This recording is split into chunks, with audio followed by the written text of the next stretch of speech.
Sport. C'est l'heure de votre grande édition. Suivez toute l'actualité politique, économique, culture, société, sport.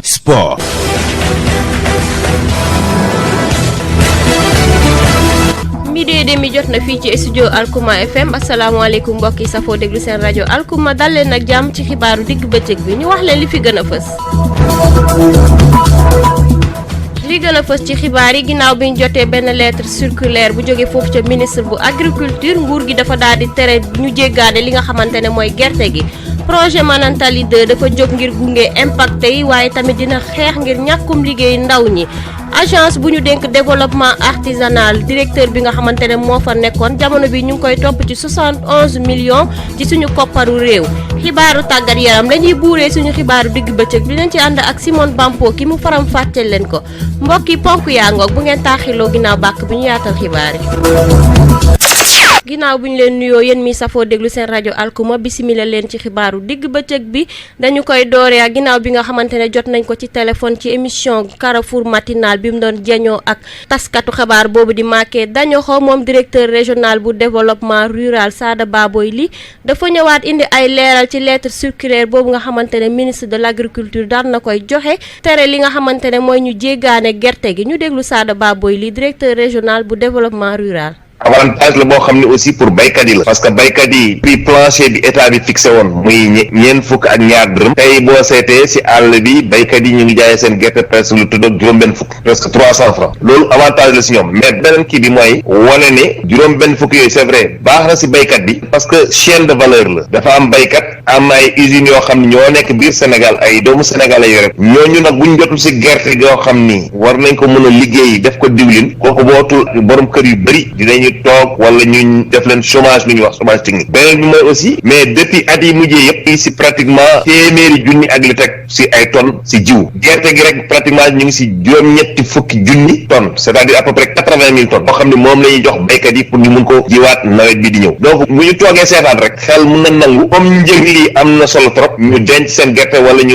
xool nan lañ koy jaayee pour mu génn bitim réew. La radio 107.0 Alkuma FM. dañuy des ci ay kàddoom ba léegi moom Baboy lii mi nga xamal que ne nguur gi dafa lëkkaloo ak ministère bi ñu dénk agriculture ak équipement rural ñoom nag dañoo daal di génne benn lettre ngir yemale nit ñi waaye di liggéey ak ministère bi ñu dénk commerce ci li nga xamante ne mooy li ñu tere ngir ñu jéggaane gerte gi ñu déglu ko ba léegi ci micro Maké Dañoxo. loolu yëpp nag état bi pour jël devant yi ministère de l' agriculture ak équipement rural génne benn lettre circulaire avertir nit ñi ne leen attention reconstruction capitale sénégalaise comme nguur gi dafay def xaalis bu bëri si loolu pour recherche bi dem liggéey variété yu bees ak yooyu yëpp léegi nañu xool ak ministère du commerce nan la ñu mën a arrêter procédure boobu maintenant Tamba aussi dafa am frontière nañu wax dëgg dafa am ñeenti dëkk yu ko wër waaw muy Mali muy Mauritanie muy Gambie muy Guinée donc loolu yëpp pour kii ga loo tax xam naa ni gouverneur war na circulaire bi xam naa ni ne si jël matuwaay yu war ak force de défense ak de sécurité yi muy douane gendarmerie ak police actuellement benn camion waratul jàll frontière bi wax dafay jaay gerte te exportation yi dañ ko suspendre fu mu nekk donc loolu na leer si ñëpp képp kuñ jàpp ay daan dina tegu sa kaw da nga ñàkk sa gerte et deuxièmement au niveau technique ñu ootuñ sax ñu retirer sa agrément waaw loolu yëpp mën na nekk mais ñu ngi jokkoo déjà ñu doon def les opérateurs semenciers déjà ñun ñu ngi waxtaan ak ñoom ñu ngi leen di contrôler depuis le mois de décembre le 3 décembre ba léegi ñu ngi ànd ak ñoom di xool di estimer à peu près les stocks. La radio 107.0 Alkuma FM. dañuy des ci xibaar yi ba léegi ci lu tënk projet Manantali 2 impacté yi mooy li nga xamante ne ñoo gën a soxal projet bi bokk na ci baykat yi waaye dëkkuwaay ak équipement collectif yi ci mel ni ay école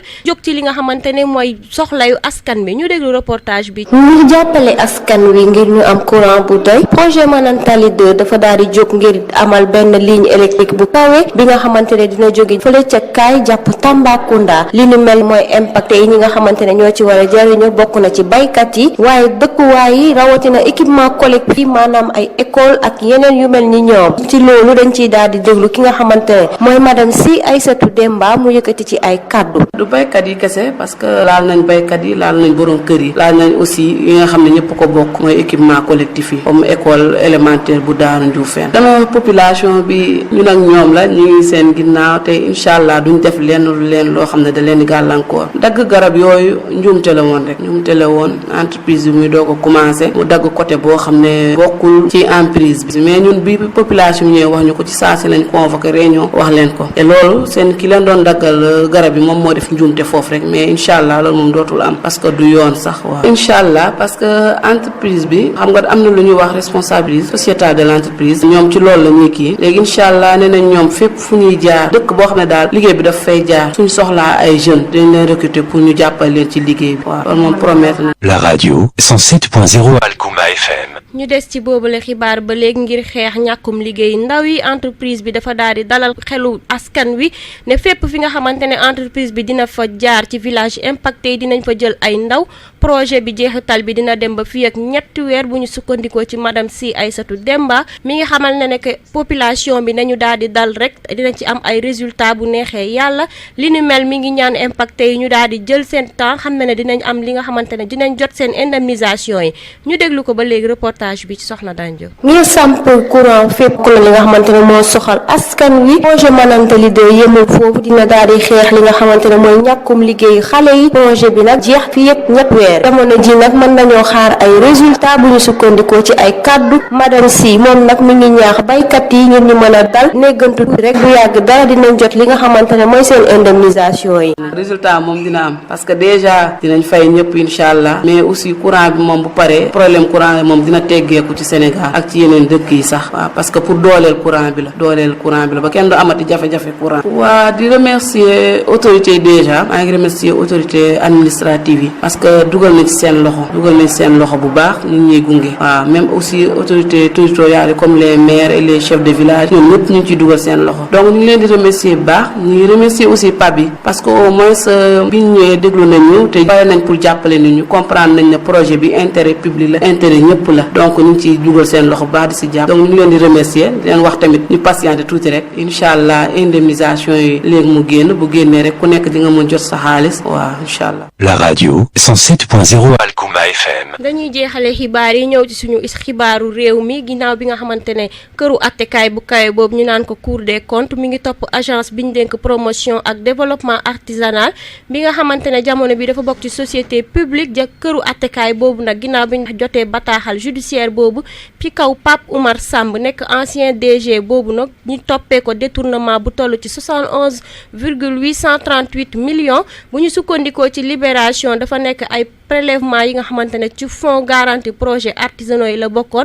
mu jëm ci seen lépp li nga xamante ne mooy seen ci secteur artisanal bi li nu mel nag moom daf ci daal di jël def ci ay trésorerie waaye nag mu couvrir ay dépenses yi nga xamante ne ci fonctionnement agence bi la waroon a nekk dépenses yooyu nag amul benn justification moo waral li tax ñu topp ko ki ñu ko xamal di libération ñu dem ci xibaaru tàggat yaram. Le sport.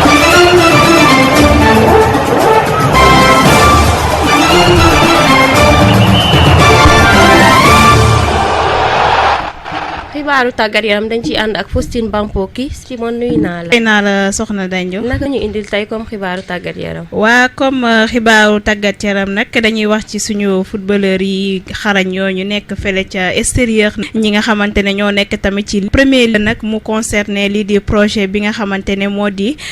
sortie wu Royaume-Uni fële ca lii di Union européenne ñoom nag bu ñu xoolee ki nga xamante ne moo di Sadio Mané nekk ci Liverpool Cheikhou Kouyaté nekk Crystal Palace ak Ismaïla Sarr nekk Watford ñoom nag boo moytu rek dina daal di am ay yenn jafe-jafe wala dina am lu war a xew ci seen mbiru salaire nag ñooy footballeur yi nekk ca Angleterre. ba tey ci wàllum xibaaru tàggat yaram nag ñu wax ci championnat wu Sénégal 8e de journée bi nag Génération Foot moom dina daal di dalal affronter ki nga xamante ne ñoo di waa Gorée bu 16h jotee. Jaraaf nag dina tase ak Teungueth FC bu 16h30 jotee Ñaari Tali moom dina dalal Stade Mbour bu 17h jotee ak Excellence nag dina jongante ak AS Douane bu 17h jotee fële ca Angleterre nag lii di Premier League 25e journée bi Leicester dina dalal Chelsea bu 12h30 jotee Liverpool nag Southampton Everton nag bu 15h jotee Manchester United dalal Wolf 17h30 Newcastle dina dalal Norwich City bu 15h jotee fële ca France nag lii di 22e journée Ligue 1 bi nag Paris Saint-Germain dina dalal Montpellier bu 16h30 jotee Nîmes nag dina dalal Monaco bu 19h jotee Strasbourg dalal Lille bu 19h jotee di lañ fi amoon comme xibaaru tàggat yaram soxna dandio jërëjëf. cant ak ngërëm ñooy na la Simone bampoky ci yooyu la xibaar tàggat yaram mbokk yi ñu fàttali leen li gënoon a fës ci xibaar yi.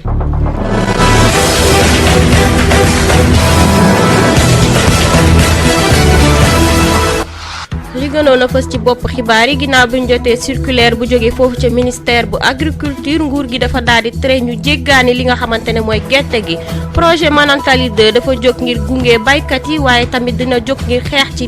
ñàkkum liggéey ndaw yi suñu xibaaru réew wax nañ ci agence bu développement bu artisanal jëwriñ ba fa nekkoon jamono bi yoon mi ngi koy topp ci lu toll ci 71 millions ci suñu koppar xibaaru tàggat yaram lañ buuree suñu xibaaru digg bëccëg bi àndoon nañ ci ak Simone bampoky mu faram fàcce leen ko mbokk yi xibaar yaa ngoog lii lañ leen doon baaxee ci xibaaru digg bëccëg bi ñu ngi leen di jaajëfal ci déglu bi ak kóolute bi ngeen am ci seen rajo alkuma